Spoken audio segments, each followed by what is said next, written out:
Abismo, conexión con el misterio, con Nacho Navarro, en Aragón Radio.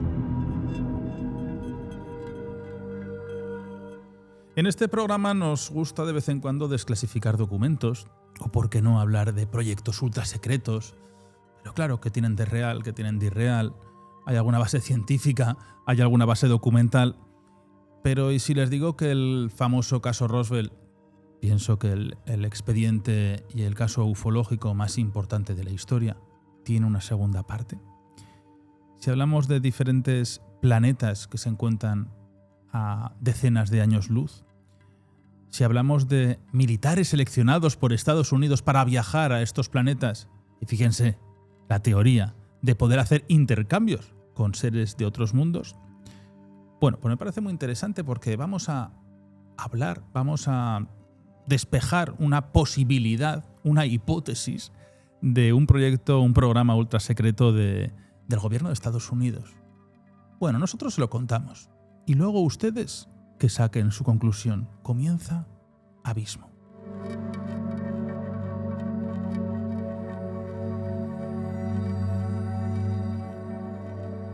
Muy buenas noches, bienvenidos a Aragón Radio, a esta corporación aragonesa de radio y televisión, en este espacio bunkerizado. Hoy de nuevo nos tenemos que bunkerizar para hablar de experimentos secretos, reales o no, pero al final tenemos bastante documentación sobre ello. Bueno, despegamos. Profesor Jaime Arenas, buenas noches, ¿cómo estás? Buenas noches, Nacho. Efectivamente, hoy vamos a hablar de lo que sería esa segunda parte, esa continuación del evento ocurrido en Roswell, de ese evento ufológico en el que parece ser que hubo un accidente de una nave extraterrestre y en el que se recuperaron no solo cuerpos de alienígenas, sino también alguno de ellos vivo. Y bueno, estamos ante una historia que se ha prolongado durante muchos años, que obviamente con la llegada de Internet y la interconexión a nivel informativo de todos los estudiosos del fenómeno ufológico, pues se ha agrandado, incluso han salido testimonios que nos llevan, pues para mí, ante una de las grandes conspiraciones del mundo ufológico y del gobierno de Estados Unidos. Es verdad que todo de lo que vamos a hablar hoy es supuestamente. No podemos, bajo ningún concepto, decir que esto realmente ha pasado, y yo te diría que ni siquiera decir que las fuentes son fiables. Pero sí que es cierto que hay una historia, que hay muchos testimonios, que la mayoría de ellos coinciden y que sería la continuación del accidente de Roswell, en el que se vieron implicados 12 militares americanos que supuestamente a través de este extraterrestre que sobrevivió al accidente y con el cual se pudieron llegar a comunicar los miembros de la Fuerza Aérea de Estados Unidos, pues digamos que pactaron una visita a su planeta y pues sobre ello vamos a hablar esta noche. Bueno, pues tenemos, por supuesto, aquí como invitado para estos temas Daniel Higueras, Mr. Krell. Buenas noches. Buenas noches, Nacho, Jaime, ¿qué tal? Sí, bueno, suscribo prácticamente todo lo dicho por el profesor, ¿no? Al final, yo propondría a nuestra audiencia, a nuestros oyentes en el FM, que se tomaran esto como un relato de ficción, que vamos a ahondar, porque tiene una base muy interesante, pero no deja de ser de una secuela, podríamos llamarla incluso, claro, de ese incidente de Roswell, Nuevo México, ¿no? Pero que sí que es cierto, en lo que no hay ninguna base contrastada, son todo elementos pero vamos a contar, que están claro, muy bien, exacto, y sí que lo que puede haber detrás de todo esto es una campaña de desinformación sobre el relato y el acontecimiento ufológico, sobre todo por parte del gobierno de Estados Unidos. Bueno, aquí tenemos a un compañero que lo está escuchando con los dientes largos, como es Javier Sierra, porque digo, oye, Javier, sobre este proyecto se ha quedado con ojos como platos, porque, claro, él es el gran estudioso de todo el caso Roswell. Y Javier, esto es una segunda parte. Ya sabes que también ocurre mucho en tu literatura, y sobre todo con este libro tan maravilloso que estamos ahora, con esa segunda parte del Maestro del Prado. Bueno, Jaime, vamos a ver. Hay quien habla de algo que se conoce como Zeta Reticuli. Es que al final lleva casi como a a risa, ¿no? Bueno, porque aquí en este país somos mucho de eso, ¿no? De la mofa, y tenemos el personaje que ya, bueno, hemos hablado un poquito antes de él, ¿no? Carlos Jesús, el entrañable Carlos Jesús, que popularizó Zeta Reticuli a su manera, ¿no? Raticulín, decía, ¿no? Pero esto existe. Sí, claro, Zeta Reticuli sí, claro que existe, por supuesto. Es un planeta. O sea, un sistema estelar. La historia. Venga. El contexto para nuestros amigos. Proyecto Serpo. ¿Qué es el Proyecto Serpo? El Proyecto Serpo es, como hemos dicho, un supuesto programa ultra secreto militar estadounidense en el que, según esta teoría de la conspiración, se enviaron a 12 militares a un sistema solar diferente al nuestro, concretamente a Zeta Reticuli, para que realizara un intercambio con seres extraterrestres de la misma especie que los que supuestamente se estrellaron en Roswell, los EVE, le llamaron. Sí, los EVE. De hecho, vamos, para cuenta. Perdona, Jaime, para la gente que nos entienda, los grises que todos conocemos, ¿no? Sí, los grises, exactamente. De hecho, se supone, y lo iremos desarrollando, porque lo cierto es que hay un relato bastante minucioso, que esta gente, estos 12 militares, vivieron durante 13 años. O sea, en ese planeta, algunos volvieron, otros murieron, otros se quisieron quedar. Y por poner un poco en contexto qué tipo de militares fueron, yo me los he bajado y me he hecho un esquema. Y eran los siguientes. No dice los nombres, aunque es verdad que luego algunos de ellos se dirigían, ¿no? con motes. Apodos o motes, ¿no? El 102 son números de serie de identificación de los militares. Comandante de la misión. El 203, segundo al mando, comandante adjunto. 225, médico cirujano. El 308, médico general y biólogo. 420, ingeniero en sistemas de propulsión. El 475, experto en comunicaciones y lingüística. El 518 era un científico que era físico y astrónomo.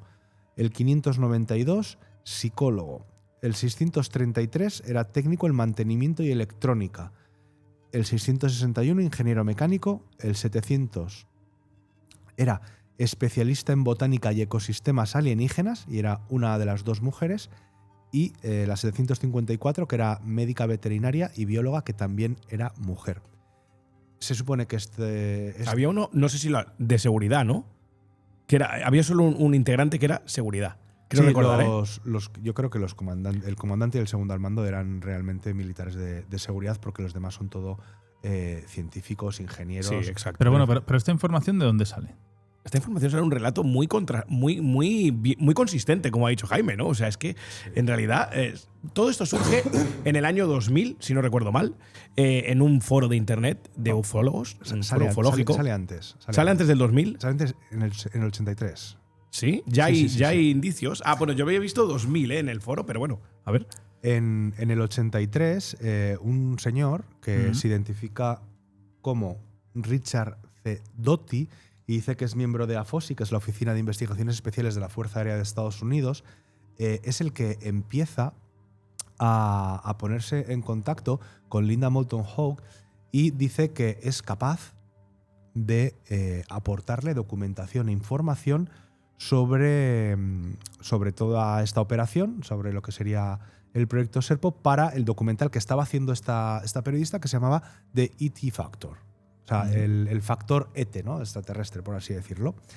De hecho,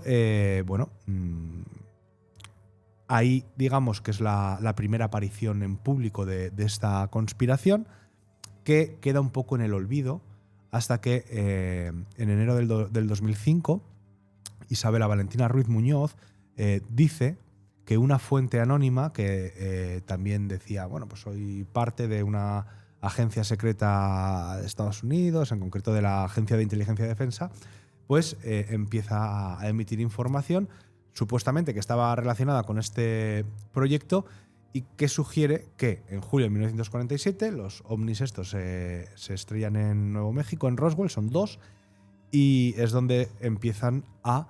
es la primera vez que se toma contacto con los habitantes del planeta Serpo en el sistema solar Zeta Reticuli, que es a ese planeta, por eso se llama esto Proyecto Serpo, al que posteriormente irán estos militares que integraban ese, no sé cómo llamarlo, equipo científico-militar, ¿no? Luego está a 39 años luz encima. Jaime, lo puedes decir. Un Erasmus intergaláctico. Al final. Tal cual. Pero bueno, pero estamos hablando de un lugar que está a 39, 40 años luz. Años luz, sí. ¿Y se supone que esta gente ha vuelto? A continuación de lo que estaba añadiendo Jaime, no sé si lo quiere acabar de explicar él, en el se supone, todo esto es suposición. Porque creían que en el incidente de Roswell, 13 años allí. Sí. Claro, en el incidente de Roswell se rescata a un EVE, que esto es el acrónimo simplemente de entidad biológica extraterrestre, un EVE, con vida. Este EVE tiene la capacidad de comunicarse con los científicos que lo tienen pues recluido y les ayuda. Todo esto, a ver, entendamos que esto es un relato que estamos explicando que está es muy consistente, pero no deja de ser un relato que no se puede contrastar de ninguna manera. Les ayuda mediante una radio de ingeniería EVE, de ingeniería extraterrestre, a contactar con su civilización. De esta manera, lo que se acuerda es un intercambio a nivel EVEs humanos para recuperar los cuerpos y el extraterrestre, el EVE, que había con vida todavía aquí. O sea, hay diversos. Vemos que en el proyecto Serpo se nos relatan como 2 encuentros con esta civilización. En el primero es en el que vienen a recuperar. Hay como una primera toma de contacto política, en el que vienen a recuperar todo con el gobierno de los Estados Unidos, obviamente, por delante, en el que toman contacto con esta civilización extraterrestre. Y una segunda, se llevan los cuerpos, y una segunda venida, podríamos decir, de estos Evans, que se les conoce a partir de ahora como Evans, para hacer ese Erasmus y proceder a un intercambio cultural, ¿no? Podríamos decir, ellos ya estaban aquí, por lo tanto, presuponemos que su tecnología es muchísimo más avanzada que la nuestra. Una civilización que estiman, según estos Evans, que tiene 10.000 años de antigüedad, pero que ha avanzado tecnológicamente como para poder llegar aquí y nosotros no. Un planeta, un sistema planetario que está a 39, 40 años luz de aquí, y se produce en ese segundo encuentro ese intercambio cultural en el que esos 12 o 13 integrantes, creo que son 12, ¿no, Jaime? Si no me equivoco, se produce ese intercambio en el que gente, sobre todo decirles que supuestamente… Encuentro cultural. Bueno, es un intercambio como cultural, claro, ¿no? Somos culturas diferentes al final, ¿no? No, es una manera de verlo, ¿no? O otra es un Erasmus intergaláctico, pero a mí me parece más idóneo un intercambio cultural, ¿no? Y muy importante decir que en ese reclutamiento no entra cualquiera, ¿no? En esa lista de pues podríamos decirle, de elegidos, había algo muy específico, ¿no? No les informaron de nada hasta el final, pero sí que les buscaron gente que no tuviera nexos en el planeta, es decir, que no tuviera familia, que no tuviera pareja, a gente que estuviera sola, podríamos decir, ¿no? Porque casi que podría ser una misión de ida solo. Entonces, esto es para poner un poco en contexto, aparte de lo que estaba diciendo todo Jaime. lo que sea otro planeta es antes de ida, no existe una vuelta. Sí, porque existe una vuelta, porque les ayudan. Ha dicho el profesor. Claro, tú piensa, mira, y es que me apunto antes las fechas. El EVE, que resultó vivo después del accidente de Roswell, muere en el 52. Y posteriormente hay un contacto, en 1964, en el que por primera vez los Seven vienen a recuperar los cuerpos de sus compañeros. Y además tienen un pequeño contacto con gente de la administración americana y pactan que en el 65 es cuando van a venir a buscarlos y se van a ir al planeta Serpo. Vale. El viaje termina en el 78, por eso se dice que son aproximadamente 13 años. Tras el viaje, a aquellos que vuelven, porque realmente vuelven, si no recuerdo mal, vuelven 8. 2 mueren allí y 2 deciden quedarse. Creo que volvieron 8. Pues estos 8 que volvieron estuvieron obviamente durante 1 año y medio pues manteniendo un montón de entrevistas, haciendo un informe, porque claro, hay que pensar que estuvieron 13 años. En 13 años investigaron no solamente la cultura de los EVE, conviviendo con ellos, sino que también investigaron la fauna, la flora, investigaron la geología del planeta, viajaron por el planeta y de hecho hasta lo cartografiaron por cuadrantes y tal. Entonces, es decir, es un informe que en caso de existir, pues es un informe pues obviamente muy extenso, porque 13 años para poder investigar y para poder sacar datos sobre una cultura, pues hombre, es bastante tiempo, teniendo en cuenta además que ya desde un primer momento algunos de los Eve, que eran tanto hembras como varones, hablaban inglés, con lo cual la conversación con ellos era relativamente fluida. Había otros que no lo hablaban, pero había algunos que sí. Sí, el inglés es multi... Bueno, es universal. Bueno, no sé. La cuestión es que es verdad que había algunos que hablaban con ellos y otros que no. Pero, claro, tenéis que imaginaros. Por supuesto, los estadounidenses no hablaban No, por supuesto que no. Claro. No, es que además se dice que es como un método de comunicación, el de los Sevens, muy extraño, ¿no? Como una serie de no sé si llamarlos cánticos o una serie de lamentos así un poco guturales, que esa era la forma de comunicación. Claro, estamos hablando de que, no sé, pero parece ser, según este proyecto Serpo, pues había pues un par que ellos conocían como EB1 y EB2 que hablaban. Bueno, incluso EB2 lo nombran en los diarios de a bordo, podríamos decir, ¿no? Del comandante en jefe de la misión, apodado como Skippers, ¿no? Si no recuerdo mal. Habla de que hablaba inglés de manera fluida. Es decir, hablaba casi, incluso creo que cita esto, casi nativa. O sea, hablaba muy bien. Estamos hablando de un EB que se encuentran en Serpo ya. El que vino aquí como de traductor, pues hablaba más o menos bien. Pero después, es lo que decimos, sí, parece ser que hablaban inglés, claro, o sea, inglés sí. Fíjate, existe una web que es, podríamos decir, la que oficialmente investiga el asunto. Digo oficialmente porque es la que recopila, pues hombre, la información y además celebra un congreso cada año y tal. Entonces, respecto al vocabulario, dice lo siguiente. Los Evens, cuya estructura vocal se describió como muy diferente a la de los humanos, poseían un sistema tonal y frecuencial que no se adaptaba fácilmente a ningún idioma terrestre. Además, su estructura lingüística carecía de muchas características familiares para la lingüística humana, como los tiempos verbales o los pronombres tal como los entendemos hoy. Ante la ineficacia del lenguaje tradicional, la tripulación, se está refiriendo a los 12 militares que fueron allí, recurrió a lo que algunos informes llaman resonancia empática, una forma de sincronización mental que sentó las bases para el intercambio telepático. Y entonces ellos te hablan de cómo había 3 tipos de telepatía, por así decirlo. O sea, una capa, era por capas, en la que los mensajes se transmitían en paquetes que incluían emoción, intención e imágenes conceptuales, todo a la vez, ¿vale? La otra era no lineal, es que no había una estructura de oración secuencial, en cambio la información llegaba completa como un paquete de datos, y mutuo, que era la comunicación telepática que se hizo efectiva porque llegaban ya a un entendimiento porque habían sincronizado su estado receptivo. Es decir, ya podían, digamos, hablar por ejemplo, si tú y yo hablásemos telepáticamente pero en español. En ese caso en inglés, ¿no?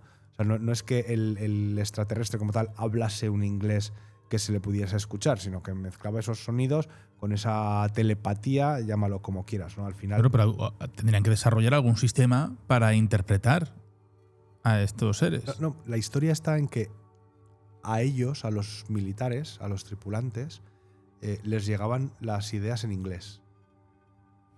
O sea, lo que ellos no eran acceden a tu cerebro para que tú tengas una visión y una telepatía. Más o menos. Sí, vale. Más o menos. Pero esto...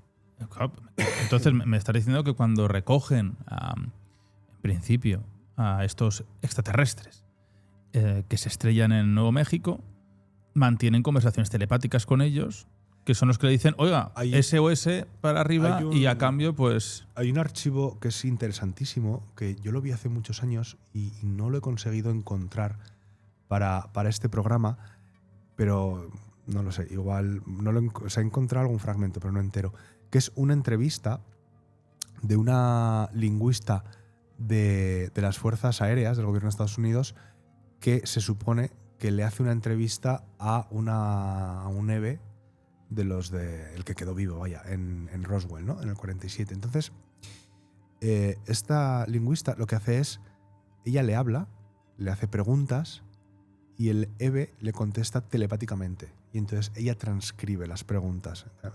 Dice, hay alguien más en la sala. Entonces dice, me está diciendo que no sé qué, no sé cuánto, me está transmitiendo no sé qué idea, parece que tiene miedo cuando habla de esto. Entonces, realmente sí que el Eve entendía las palabras, fonéticamente, las palabras fonéticas, las sonoras, pero la contestación la daba de forma telepática a esa señora que era lingüista y que debía ser una sensitiva o lo que fuera. Bueno, además… ¿Esto en el cine se plasma de alguna forma? Todo esto? Hombre, no, en el cine no hay una película como Proyecto Serpo como tal, o por lo menos igual era, no sé, directo al videoclub en los 90. Pero Hay un documental. ¿Documental? Sí, en YouTube. En Prime.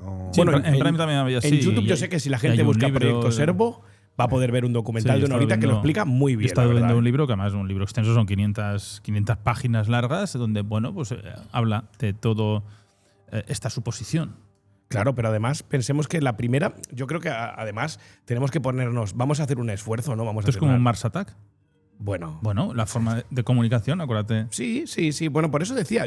Es que hay, como decía Jaime, ¿no? Una manera telepática que sí que en diversos pues, no artículos, porque no hay artículos como tal, pero sí en estas experiencias de abducción y todo esto se atribuye a estos seres que al final conocemos más popularmente como los grises, ¿no? Estos pues, pequeñas criaturas delgaditas con un cráneo, con una cabeza mucho más amplia, ¿no? Con los ojos almendrados, mucho más grandes. El típico, podríamos llamar gris, ¿no? De manual, podríamos decir, o que conocemos como gris y que supone tantos casos de abducción, ¿no? Wiley Strieber, lo tenemos en Communion, ¿no? Por ejemplo, un librazo que me parece increíble que relata uno de los casos de abducción más terribles que he leído yo en mi vida, mezclando incluso abducción con visitantes de dormitorio y todo eso. Lo tenemos en español con Pablo Vergel, que en Reediciones Anómalas. Correcto. Es una editorial maravillosa en España y Communion está entre ellos. Está entre ellos, yo lo tengo de Reediciones Anómalas. Reediciones Anómalas.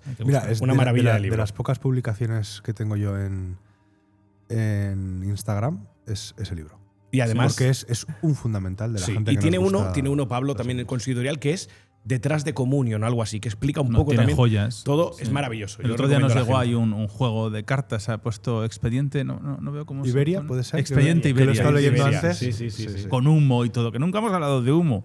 Humo es que tiene también miga. Pero bueno, para que la gente se haga una idea, yo creo que la primera barrera que tenemos que salvar en estos casos, haciendo el esfuerzo de que este relato, este constructo del proyecto Serpo fuera real, yo creo que es la barrera del idioma, ¿no?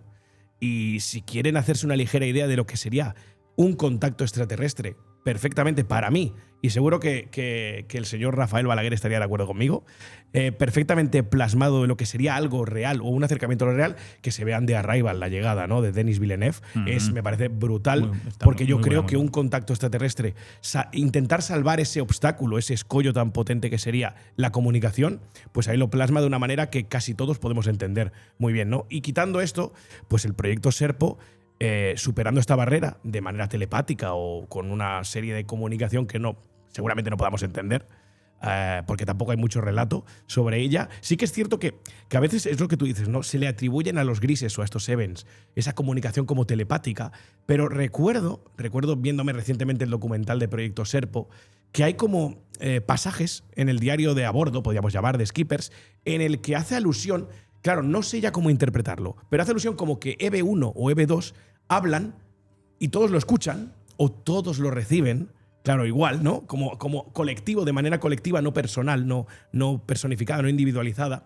Entonces yo ya no sé si puede ser una suerte de contacto telepático, transmisión telepática, o sí que un idioma fonético al que se adaptan y hablan perfecto inglés de una manera fluida, fonéticamente o telepáticamente, ¿no? En esto no son muy, muy claros. Pero salvando el escollo, como decía, del idioma, pues tenemos eso, una serie de tripulantes, 12, que se aventuran en una misión que aparentemente va a ser de ida y de vuelta, pero claro, tú decías, de ida, estamos hablando de cosas diferentes, ¿no? Si hay un proyecto para colonizar Marte, por ejemplo, como este que había tan famoso de Elon Musk, ¿no? Y el SpaceX, claro, eso sí que es un viaje de ida, porque nosotros carecemos de la tecnología a día de hoy para volver. Por eso se buscan plataformas que sean más sencillas. La Luna se busca alguna de las plataformas. Un trampolín, ¿no? Exacto. Un trampolín. Pero estamos hablando de supuestamente el problema que tenemos aquí pues, se llama atmósfera. Correcto. Pero ese problema, supuestamente, los Evans lo tenían superado. porque ellos iban y venían varias veces, ¿no? Entonces, no era un viaje de ida, supuestamente, y lo que se acordó era un viaje de ida y vuelta. Y claro, con su todo esto tecnología, supuestamente con así su fue. velocidad, por eso se No, claro, evitarían claro, todos claro. estos Por años supuesto, luz. ellos utilizaban como aprovechándose, si no estoy flipando mucho, la materia oscura y aprovecharon o una energía que llamaban elemento X, no lo recuerdo, y lo utilizaban para proyectar sus Claro, naves pero sin saber y agujeros de gusano. si el ser humano aguantaría Bueno, se supone que sí que lo aguantaría porque son entidades biológicas que también pueden estar expuestas a ello. Hay una cuestión que a mí me llamó mucho la atención. Y es que cuando están allí, uno de los tripulantes muere. Y cuando muere, se lo llevan para ver si lo pueden cuidar y tal, porque los EVEs, por lo visto, son especialistas en medicina. Es decir, a lo largo de los 10 años, los tripulantes humanos se enferman y los curan, ¿no? Varias veces, además, sí. Sí. Entonces, bueno, piden ver el cuerpo y se niegan a ello los EVEs. Entonces, los militares, los humanos, empiezan a decir, oye, pero queremos ver el cuerpo, Queremos darle sepultura. queremos saber qué ha pasado con él, tal. Total, que la cuestión es que llega un momento que un médico EVE le dice que es que no pueden verlo porque ya no queda mucho de él, porque lo han utilizado para hacer experimentos, para investigarlo y tal. Claro, los humanos se empiezan a poner nerviosos y empiezan a exigir verlo, a exigir recuperarlo. Y entonces, al final, les llevan a una zona que es como un laboratorio, porque los EVEs viven en comunidades pequeñas, en pueblecitos pequeños, no muy grandes, en casas de familias de 4 miembros, un varón, una hembra y dos crías, podríamos decir. Dos crías, sí. Y además necesitan permiso para procrear. Hay algunos que no viven en familia y viven en comunidad y tienen sus comedores comunes. De hecho, comen todos, ¿no? Hacen matiz en eso, ¿no? Que comen todos juntos. Y entonces, bueno, les llevan a este laboratorio y les empiezan a enseñar las camillas donde están no solamente los restos de su compañero, sino también los de otros seres, ¿no? O sea, de otros planetas. Correcto. Claro. Entonces, cuando ellos preguntan, a los EVE les dicen, oye, pero ¿qué pasa con esta gente? Dicen, no, estos son seres de otros planetas. Claro, pero la cara de gilipollas de los militares en ese momento. Pero sin embargo, luego les pasan a otra sala donde, como en piscinas pequeñas, individuales, tienen diferentes seres a los que ahí a los EVEs les llaman animales. Ya no les llaman seres, les llaman animales. Criaturas, ¿no? Sí, algo criaturas, así. animales. Sí. Y entonces dicen que son fauna de otros planetas con la que ellos experimentan, pero que no son inteligentes. Es decir, no son como los seres humanos o no son como ellos. Por eso no les llaman seres, sino que les llaman criaturas o animales.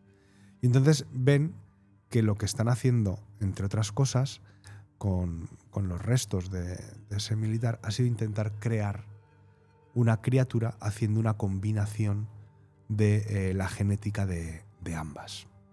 Claro, pero aquí hay un apunte porque claro, esto que está explicando Jaime es importante, porque fíjate hasta qué punto está bien construido el relato. Eso hay que recordar para los que cojan ahora el programa, bueno, pues que esto es un relato sobre un supuesto programa que no deja de ser llevó a interesante. cabo Estados Unidos, pero bueno, nos hemos hecho con parte de esta información, pues hemos decidido compartirla. Claro. ¿Quién sabe? Pero hay un punto muy interesante en el relato que está contando Jaime, en ese pasaje, en ese diario de a bordo de Skippers, ese diario personal en el que iba relatando todas estas situaciones, ¿no? Que me parece muy interesante porque en ese momento preciso, que es cuando ellos piden ver al cuerpo de su compañero, ¿no? Y ven que han experimentado con él. Claro, tú imagínate, ¿no? Estás en un planeta totalmente desconocido, a 40 años luz de tu casa, sin ningún medio para poder volver que no dependa de esa comunidad en la que estás ahí. No, se cabrean y no vuelves. No, claro, no, pero o puede ser peor. Tú imagínate el miedo porque creo además que hay una pregunta, ¿no?, trascendental en este momento que le hace, no sé si el propio Skippers o algún otro, incluso un médico de la expedición, le dice, pero ¿qué diferencia hay entre seres y criaturas, no? pero buscando esa relación. ¿Por qué están experimentando con esos seres o esas criaturas? Porque su compañero era un ser. Ellos diferenciaban por qué, porque era inteligente, ¿vale? Y las criaturas como que experimentan con ellos porque quieren. Y el Eve deja muy claro que cualquier ser inteligente que viene por su propia voluntad, en este caso como los humanos, le deja muy claro que si no muere en el trayecto o no muere allí, no se experimenta con él. Claro, porque el miedo de esa expedición es decir, ojo, vais a experimentar con nosotros. Y el Eve como que sale al paso y le dice, no, ojo, solo experimentamos con muertos, seres inteligentes muertos y criaturas, fauna de otros planetas que, bueno, no tienen como aquello que dice, no les dan ni voz ni voto y experimentan con ellas. Pero claro, tú imagínate esa situación, esa tesitura en la que tú te encuentras ahí y dices… Pero eso es muy terrícola. Eso de no experimentar con las propias especies desarrolladas. Bueno, yo no lo llamaría terrícola, yo lo llamaría una especie inteligente. Simplemente, ¿no? Quiere decir que con cierta ética y moral. Correcto. Que el resto de planetas inteligentes tendrían ética. Pues, ¿por qué no? Si la tenemos nosotros. Mira, ¿Por qué no? Una de las cosas que se dice de los Eves es que no tienen una religión como tal, pero sí que tienen una creencia respecto a la muerte, porque de hecho tienen su propio rito funerario y tal, ¿no? Que lo explican en el documental y en el libro. Y es que realmente el paso físico no es más que una trascendencia, ¿no? Un periodo de tiempo corto y que luego trascienden, ¿no? Lo que pasa es que no llegan, o por lo menos yo no recuerdo que dijeran que llegaran a tener un dios.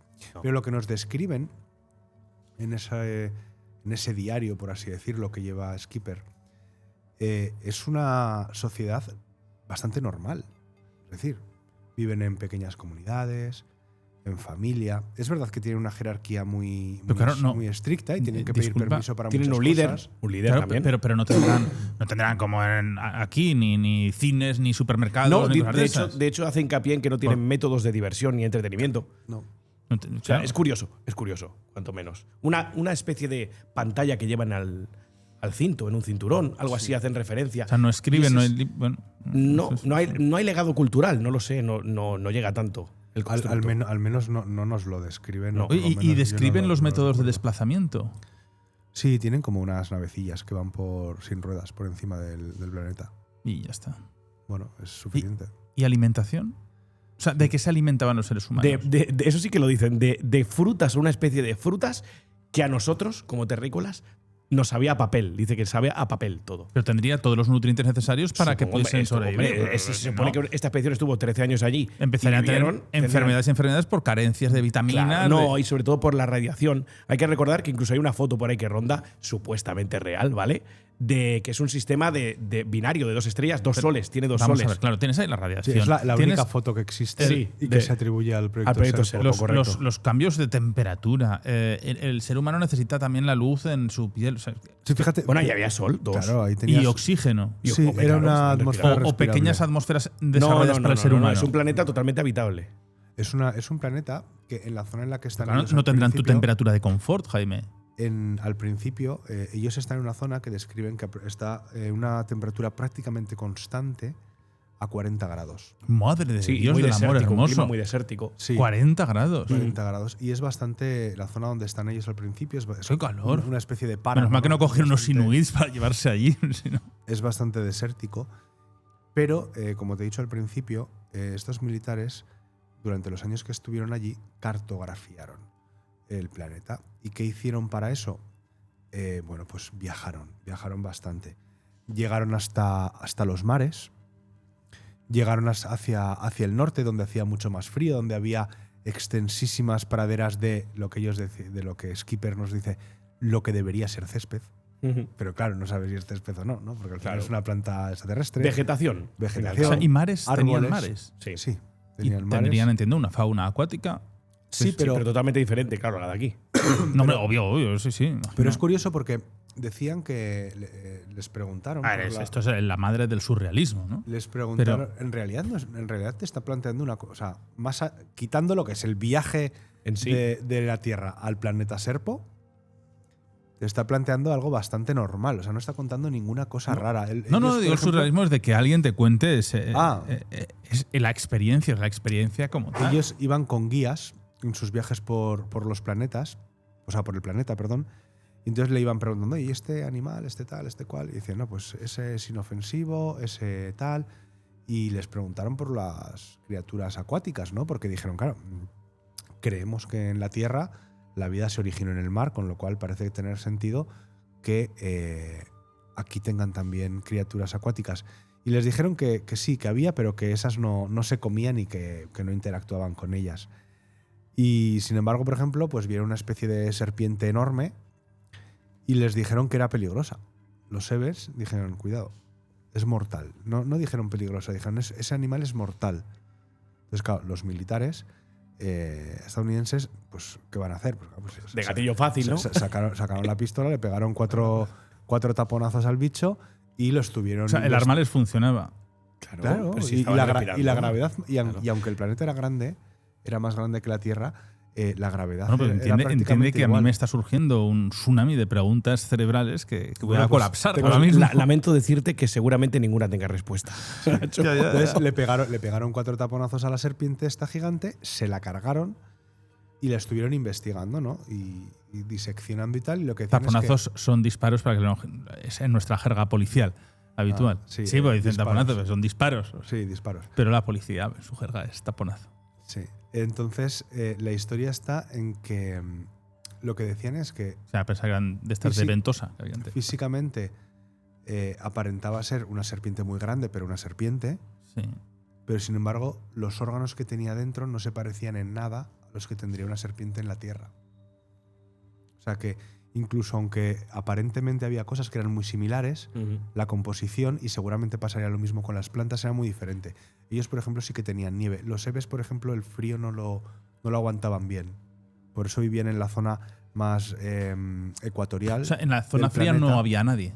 No, Sería ellos- como la Antártida, ¿no? Aquí que no hay. Sí, más bien como población. como el Polo Norte, porque si no recuerdo mal a dónde viajan es al Polo Norte del Sí, planeta. bueno. Yo creo que al sur no viajan, no me acuerdo muy bien, pero creo que no. Y hablan de praderas de nieve, de hielo y tal, pero tampoco un frío tan extremo como puede ser aquí, pero sí que es verdad que, claro, si los Eves, su temperatura confort es 40 grados, claro, pues llévatelos a un sitio aunque haya 10 bajo cero. Pues se mueren. Oye, ¿no? pero discúlpame, esta gente llevaría ropa. No, un taparrabos, ¿no? Decían, o algo así. Que Pero llevaban, claro, los. que no tienen. los Bueno, lo que para nosotros sería un taparrabos. ¿Y los claro. terrícolas con qué iban? Sí, pues los vestido con su terrícolas, ropa. llevaron en la nave. En la nave Eve llevaron un cargamento con cosas. O sea, Para vivir, para Sí, sobrevivir. pero- desde O sea, desde son preguntas absurdas ropa. para decir, pero bueno, y ahí que las necesidades, hay baños, les permitían salir. Sí, claro. No, es que allí, a ver, Nacho, hay que plantear este supuesto como que no iban como presos, iban simplemente Iban como un invitados. intercambio, iban invitados. Iban como invitados. Entonces se les permitía caminar libremente, preguntar. Supongo que no hacen alusión en ningún supuesto informe de estos a que les prohibieran el paso a ningún sitio. Incluso sí que hacen referencia a que su líder, su supuesto líder, no, su líder, que era incluso notablemente más alto de la media, que debe ser 1,60, que midían los No, Evans. la media está entre 1,20 y 1,50 y este debía medir como 1,70 1,80. Ah, bueno, pues sí. Pues medían más. Era notablemente más alto y era el líder. Y era el que al principio era un poco reacio a ese intercambio cultural, o así se lo parecía mostrar a los terrícolas. Pero después, bueno, pues hacían preguntas y ya mediante traductor las contestaban. Había una comunicación medianamente fluida. Quiero decir, estaban allí y, como dice Jaime, como invitados. Entonces, podían ir y venir donde quisieran, siempre acompañados y escoltados por algún event, obviamente, por los problemas de comunicación y después porque, claro, estás en un planeta que puede ser hostil para el ser humano totalmente. No conoces la fauna, la flora, el clima, no conoces nada. Entonces, No, De hecho, se llevaron, y esto lo relata Skipper en su diario, en la nave en la que fueron, se llevaron toneladas de material. Desde cámaras, fonógrafos, material para realizar experimentos científicos, por supuesto armas, ropa para diferentes O sea, les climas. dejaron llevar todo lo que Claro, deseasen. por eso pudieron hacer tantos experimentos, pues de taladrar y examinar los materiales que componían el suelo, de cartografiar, de grabaciones se hablan de miles. 5.000 y pico grabaciones en cinta. Claro, pero cintas, 13 años de un humano allí, igual son aquí 50 o no tiene nada que ver eso, ¿no? No, parece ser que no afectaba la posición O sea, temporal. 13 años Porque terrenales. Serían. Correcto, sí. Vale. Sí, 13 años. ¿Y esto se engloba dentro de algún tipo de programa secreto de algún tipo? Se supone que el proyecto Serpo. Proyecto Serpo, ya está. Bueno, pero no está dentro de un técnicamente- MK Ultra ni No, técnicamente hay un nombre en clave para este proyecto que era el Crystal Knights, si no recuerdo mal. Ese es el nombre en clave que se le atribuye a este proyecto. Coloquialmente llamado como Proyecto Serpo, en honor al planeta de los supuestos Sevens, pero el nombre en clave para el mundo del espionaje o de la defensa estadounidense es el proyecto Crystal Knights. Y en este proyecto entra ese intercambio, todo ese contacto con esta civilización extraterrestre y bueno, y todo lo que conlleva, ¿no? Hablamos de este planeta, Serpo, sus horas de sol, que eran 48, si no recuerdo mal, 48 horas medidas de una manera terrestre. Claro, estamos hablando de que hay una diferencia, un choque de culturas brutal, imagínate, ¿no? 48 horas supuestamente terrestres, que las noches no eran como lo que aquí conocemos por noche, una oscuridad total, sino que había una semi o una cuasi oscuridad, pero no era total, descendía bastante la temperatura. Las viviendas de estos supuestos Sevens eran como una especie de iglús, podríamos decir, incluso fabricados en un material similar al hormigón, pero más maleable, más ellos decían flexible. Que las construcciones de los Seven efectivamente eran de un material grisáceo, como si fuera hormigón, pero que cuando lo tocaban era como blando, pero no. O sea, como cuando tocas por ejemplo, una pelota de béisbol, que el cuero es un pelín blandito, pero luego realmente es una pelota muy dura. Pues que era un material así, parecido, todo muy homogéneo. Las casas no tenían decoración, o sea, tenían los muebles… Todo muy espartano. Básicos. En plan, el comedor, por ejemplo, pues una mesa con las 4 sillas de los 4 Claro, miembros de pero la familia. había algo para hacerse con la alimentación, algún un tipo de mercado, mercado, podemos llamar social, donde iban No todos describen a comer. nada de eso, ¿no? Sí, de una donde- vida social fuera de casa. El sistema social o el elemento social que definían a los Sevens era como una comunidad, ¿no? Muy, incluso podríamos añadir el término primitiva, o a ojos primitiva, pero imagínate la tecnología que manejaban, ¿no? Pero a simple vista parecían primitivos, es decir, vivían como en comuna, todos en diferentes iglús, y comían en un comedor social todos juntos, al que también iban los humanos, se alimentaban con ellos, incluso el líder, el supuesto líder de toda esta congregación, porque a lo mejor no era el líder de toda la civilización, obviamente, comía con ellos. Es decir, todo esto está relatado en esos extractos del diario de Skippers.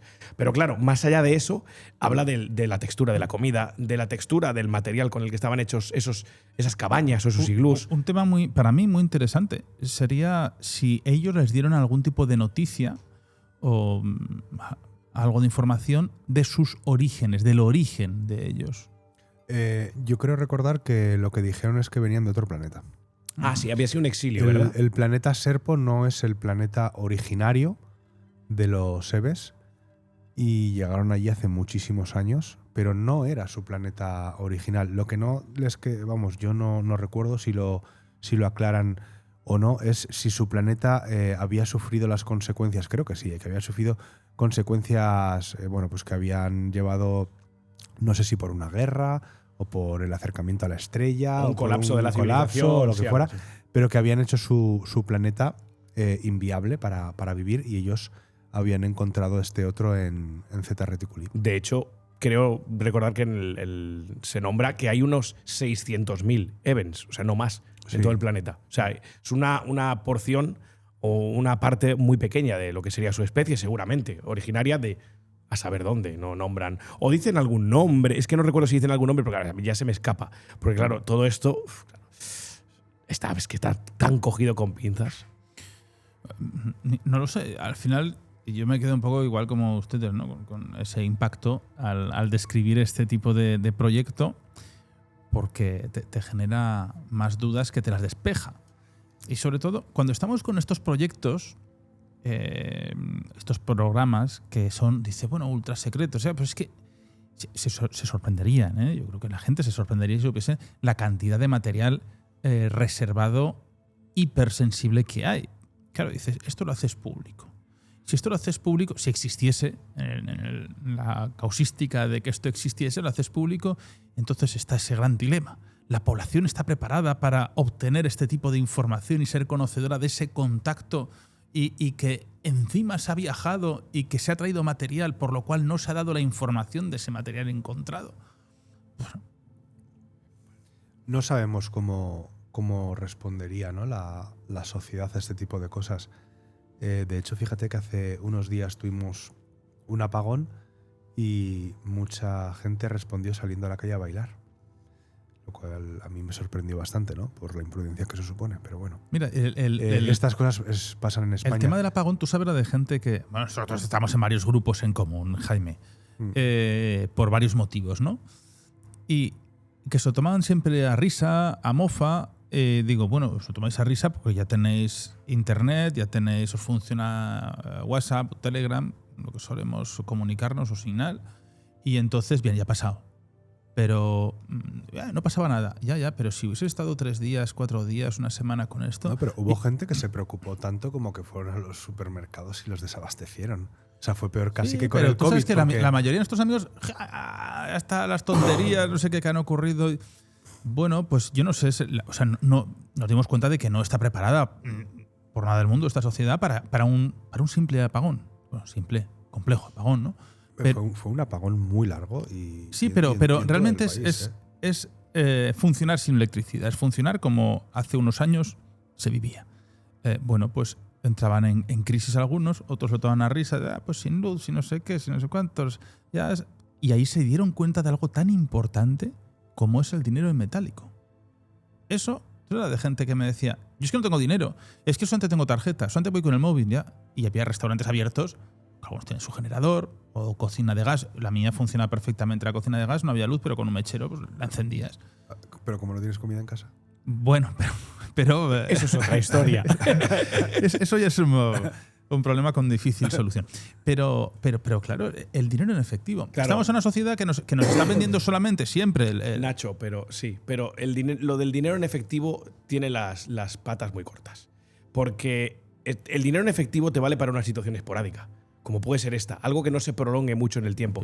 Pero si tú tienes un colapso en la civilización, vamos a llamarlo, un apocalipsis, el dinero en efectivo no te va a servir para nada al final. Bueno, me da igual, pero luego si esto se reanuda, ese dinero tendrá su valor. Y tú habrás comprado con un tipo de valor. Por eso estamos hablando de situaciones diferentes. Perdón, ahora mismo sí. No sé cómo nos hemos ido a este punto. Jaime enseguida ha hablado del apagón, ya tenía que sacar la plata del apagón. Nos hemos ido a este punto porque yo estaba diciendo que no sabemos cómo reaccionaría la sociedad ante el anuncio de que no estamos solos en el universo, y no solo eso, sino que encima se ha tenido durante muchísimo tiempo contacto con ellos y se ha hecho retroingeniería o ingeniería inversa. Oye, ¿sabemos si tenían algún tipo de economía? No, yo no recuerdo. No hacen alusión a nada de eso, la verdad. Simplemente como intercambios entre ellos, una sociedad muy cohesionada, muy mentalizada en esa trascendencia hacia la muerte, ese paso hacia la vida, hasta la segunda vida. Pero también existiría el bien y el mal en esa sociedad. Ostras, Nacho, eso ya… No, entiendo. Se le escapa hasta el que se inventó esta fumada. Ya, pues sí, pero bueno. Bueno,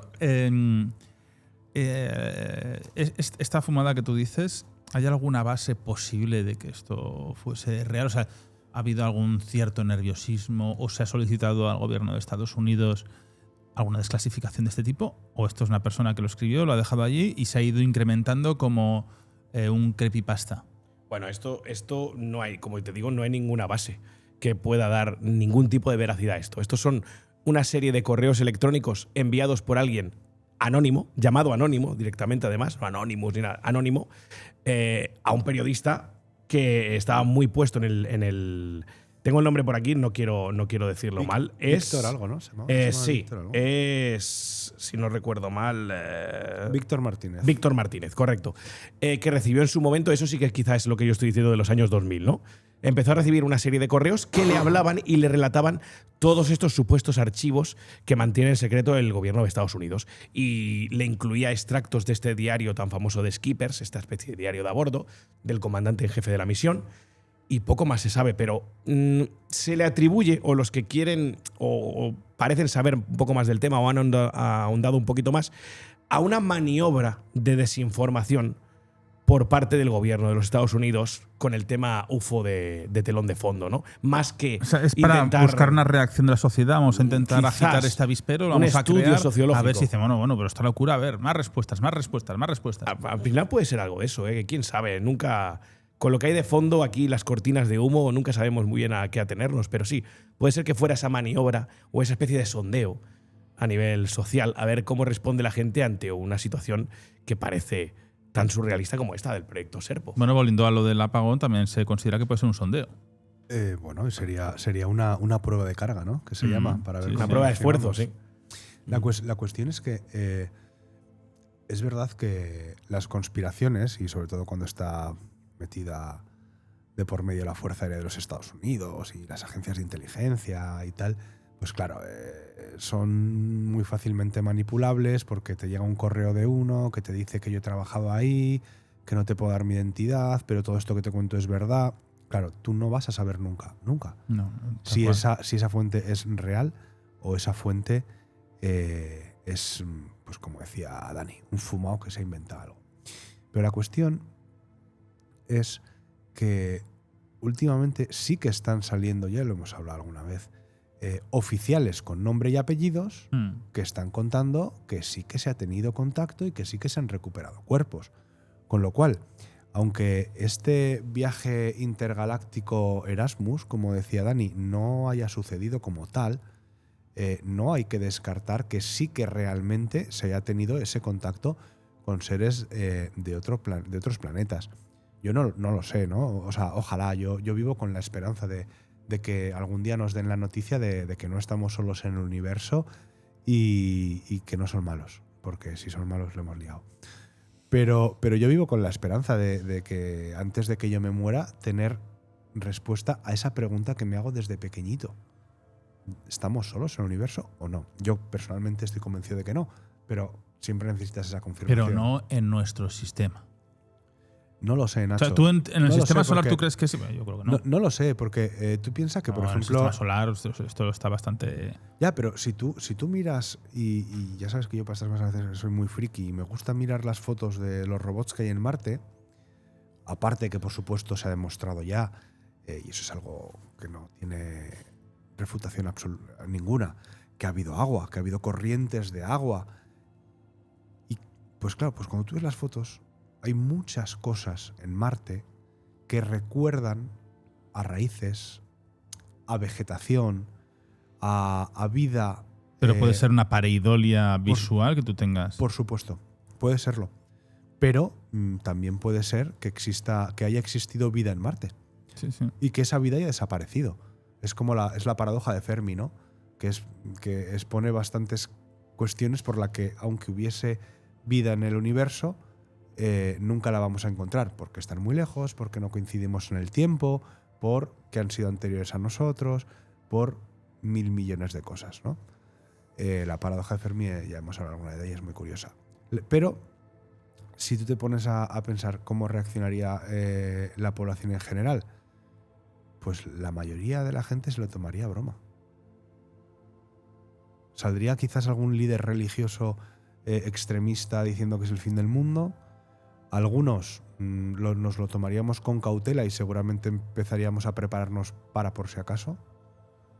De la misma forma que con el apagón. A mí el apagón me faltaron coger las palomitas y asomarme, ¿Qué cosas, asomarme a la qué ventana. cosas que 2 semanas antes de ese apagón hicimos un programa que se llamaba Preparacionismo frente a ese gran apagón? Oye, y tiene lugar esto. A mí me pilló en el despacho. Sí, pero por lo menos… Y hay gente que me dijo, y nos han escrito muchos, gracias al programa pues teníamos, bueno, pues ciertas cosas curiosas Unas que iban nociones cogiendo. básicas, ¿no? También. Sí, Pero fíjate, cómo actuar. a mí me pilló en el despacho y vinieron el resto de gente que está en el despacho y me dijeron, ¿qué hacemos? Y digo, ¿qué queréis que hagamos? Corred, insensatos. No, digo, Que lo voy a dejar. ¿qué queréis que hagamos? Puse la radio que tengo a pilas. Pregunté si alguien necesitaba cargar el móvil y si tenía powerbanks. Claro, yo tenía powerbanks y tenía también placas solares de estas que sacas a la ventana. Claro, Jaime como un niño dice, bueno, ahora vais a ver aquí Claro. los juguetes. Es mi momento. Claro, pues no, pero todo el mundo pudo cargar las baterías para tener el móvil para cuando volviera la conexión, que además iba y volvía. Fue una cosa Oye, muy ¿y los rara. peces? Los peces, bueno, pues estuvieron unas horas Pero no pasó nada. sin corriente. No les pasó nada. Una tontería. ahí. Esto te pasa 2 días y la mayoría de las peceras pues, se pueden ir al traste. En 2 días yo creo que habría sido ya 2, 3, complicada la falta situación. de oxígeno, salvo que estés agitando el agua también para generar ese oxígeno, pero al final cambian los ácidos del agua. No, 2 días, el acuario que tengo yo 2 días sin electricidad, o sea, sin corriente, sin el filtro, sin oxigenación de agua, habría sido complicado. Igual no se habrían muerto. La alcalinidad, Pero- ¿no? Creo que hablaban de. Bueno, que al final. Bueno, ya sabes tú, los acuarios marinos, salinidad, pH, temperatura. Sí. salinidad, De un día al otro, un mal mantenimiento, nitritos, ¡fum! nitratos, te pega un pico de algo y adiós. Y se mueren todos. Sí. Pero bueno, no, pero realmente, y luego les pregunté, porque claro, algunos tienen niños, les digo, oye, pero tenéis agua en casa. Ya no digo comida, digo agua. Porque, por ejemplo, en el centro tuvimos agua, aquí en el Actur no. Bueno, en el centro agua, en el. Yo estoy tenía- en la zona del centro de Zaragoza, en el casco histórico, muchas de las casas que siguen con bomba antigua no tenían agua en su domicilio Claro. porque no. Pero claro, no había forma de beber, ni de guardar, ni nada. Claro, y ¿qué pasó? Que los pocos supermercados que estaban abiertos y que vendían agua, se acabó en 4 minutos. O sea, yo estaba de verdad alucinando. Yo miraba por la ventana y veía a la gente con unas garrafas de agua y tal. Y digo, pero vamos a ver, ¿de verdad la gente es tan poco previsora que no tiene 10, 20 litros de agua en casa, una radiopilas, una linterna y 4 cosas más? Yo, salvo la linterna, no tenía nada más tampoco. O sea, Pues también muy- te pues- digo. pues muy yo me mal, pasé Dani. todo el día comiendo agua con galletas. Porque claro, en mi casa es todo eléctrico, tampoco me puedo hacer nada. O sea, imagínate, todo lo que tenía en la nevera, porque yo sí que tenía comida en la nevera, pero requería de hacerse en la vitrocerámica eléctrica. Por lo tanto, yo me agua- empeñé en si, tener tú gas. tienes, si tú tienes una terraza en la que se hacen barbacoas. sí, Ya, pero no le dejan hacer barbacoa. No, sí, que me dejan, pero como que me daba perecilla. Ah, bueno, O sea, yo eso estaba también. esperando. La yo tragedia era fe, deseada por ti. Claro, yo no, pero a ver, es un dramatismo excesivo, quizá. Pero yo tenía fe en que pronto iba a A pasar Jaime la le situación. pones esa terraza con barbacoa. Bueno. ¡buah! Esto no lo sacas ni en un año. Nada, con un poco de sombra, ¿sabes? Para Nah, que sí, no me dé hombre, mucho claro, el sol. no, no. Sí, la mecedora, la escopeta y el cigarro. Esperando el ataque enemigo. Pues sí. Bueno, vuestras conclusiones y así ya echamos el cierre al programa. Bueno, Conclusiones pues, de este proyecto Serpo. Serpo. Bueno, pues que al final es una historia más, un relato de ficción, pero quién sabe si puede tener, aunque no sepamos y no estén contrastadas, bases reales. Al final hay una cuestión que nos lleva a todo esto, y es la que ya antes nombraba Jaime, ¿no? Y ya pues nos mostró muy bien Arthur C. Clarke. ¿Estamos o no estamos solos en el universo? Yo creo que hay 2 respuestas para eso, y las 2 respuestas son igualmente aterradoras, como él decía. Por un lado, estamos solos, es aterrador estar solos en el universo, y por otro, que no lo estamos. Y también es aterradora esa respuesta por pensar en qué situaciones pueden provocar, ¿no? Al final, esto se alía o va de la mano con esa teoría del bosque oscuro de la que ya hemos hablado alguna vez, y en la que la Tierra, con esos mensajes que Hopkins era tan reacio a ellos, ¿no? De enviar al espacio ese disco con el proyecto SETI, en el cual damos o gritamos a los 4 vientos que estamos aquí, Hacemos marketing de nuestra hacemos situación. marketing de nuestra situación, es un poco, resumiendo y sintetizando mucho esa teoría del bosque oscuro, como ir en un bosque oscuro en plena noche Sí. con una antorcha. Puede haber depredadores que se están mirando y que no atacan por miedo a, o que simplemente están esperando el momento. Los Pero al ojillos, final- los ojillos que se van encendiendo. Correcto, pero al final el que vas con la antorcha eres tú, ¿no? Pues un poco el proyecto Serpo intenta, pues, maquillar quizá esa situación. ¿Con bases reales o no? Yo creo que no lo sabremos nunca, como muchas cosas. Pero bueno, es romántico pensar Bueno. un poco en un, No, en un intercambio. Ha sido bonito. A Sí. mí me ha gustado el relato este. Me parece muy curioso, muy interesante. Bueno, pues para mí es una ficción, pero bueno, hay gente que seguro que a pies juntillas tiene credibilidad a ello y me encanta, me parece maravilloso. Bueno, pues esto es como los que creíamos que podía haber un apagón y nos decían que estábamos locos y luego hubo un apagón y bueno, Me decían que era pues imposible. dijimos eso de, ay, ya os lo dije. Pero la cuestión es, yo concretamente creo que esto no tiene ninguna base de que sea tal y como nos lo cuentan, pero sí que es verdad que existe muchísimo primado negativo, que está tan de moda ahora en las redes sociales y en la gente que habla de este tipo de fenómenos, de muchísimos relatos y películas que hablan de esto. Y luego, en caso de que hubiéramos tenido contacto, como nunca lo sabremos, o por lo menos no de momento, lo único que podemos coger esto… También fue en épocas que no existía la tecnología a mano de cualquiera, no se podía filtrar un… Sí, pero igual que de Roswell Entonces, tenemos… la mosca de la tele. La mosca del té. Igual que de Roswell tenemos testimonios de Sí. gente que lo vivió y se han hecho entrevistas y tal. De esto lo único que tenemos son testimonios de personas anónimas. Entonces, hasta que no salga una persona con nombres y apellidos y diga yo estuve ahí, yo… Y aún así, Y aún mira así- Bob Lazar, ¿eh? Sí, O sea- y aún así… Fíjate, Bob Lazar si ha dado datos, si ha hablado de la 51 que luego se corroboró que existía, o sea… Y aún cumpliéndose tantas cosas que él decía, aún mucha gente lo toma por un mentiroso, ¿no?